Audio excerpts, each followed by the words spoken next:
Are we going to war with Venezuela? Was this all for oil? And are markets going to crash? No, there won't be a war. The oil is part of it, and no, markets are not going to crash.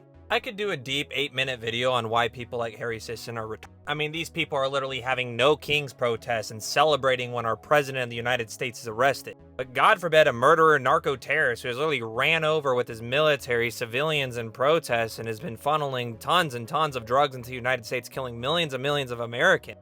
God forbid he's taken. The truth is the real regime shift we need is in Minnesota right now. But the truth is two things can be true at the same time. In fact, multiple things can. Number one, sure, we are going to benefit heavily from Venezuelan oil, but so are Venezuelans. These leftists are so selfish, it's just embarrassing. Want to know what happened when Maduro took over and oil plummeted in their economy because they broke all of their infrastructure and focused on narco-terrorism? Oh yeah, poverty rates climbed exponentially. Over 80% of households live in poverty or extreme poverty in Venezuela. 1 in 2 people are dead broke. In the world's largest oil exporting country. Venezuela, Dubai. Venezuela, Dubai.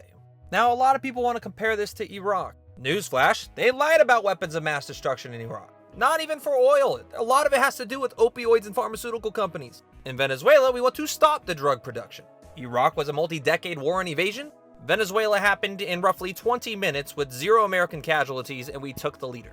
And if you think it's illegal, it's not. And what's so funny is even if it was illegal, which again, it's not, just look at what's happening in Minnesota, or how Democrats literally changed the statute of limitations just to charge Donald Trump with felony, which none of them can even name. Venezuela is about to rise out of poverty. They're about to produce more oil than ever, and yes, the United States is going to benefit exponentially from it. Not to mention benefit from all the national security concerns that this eliminates. Venezuela has been making strategic partnerships with Iran, with China, with Russia, avoiding sanctions, and just getting themselves involved in tons of crime, corruption, and terrorism.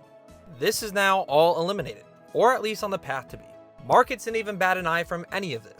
Every other war, in quotation marks, that we have seen, we have been followed by a massive drop in the markets. This should only cause oil to drop further in prices, which is going to make supply chains and cost of groceries, etc. in the United States much, much cheaper in the long term. And since we're going to be buying and helping with all the infrastructure in Venezuela, you're going to see a ton of Venezuelans come out of poverty for the first time in decades.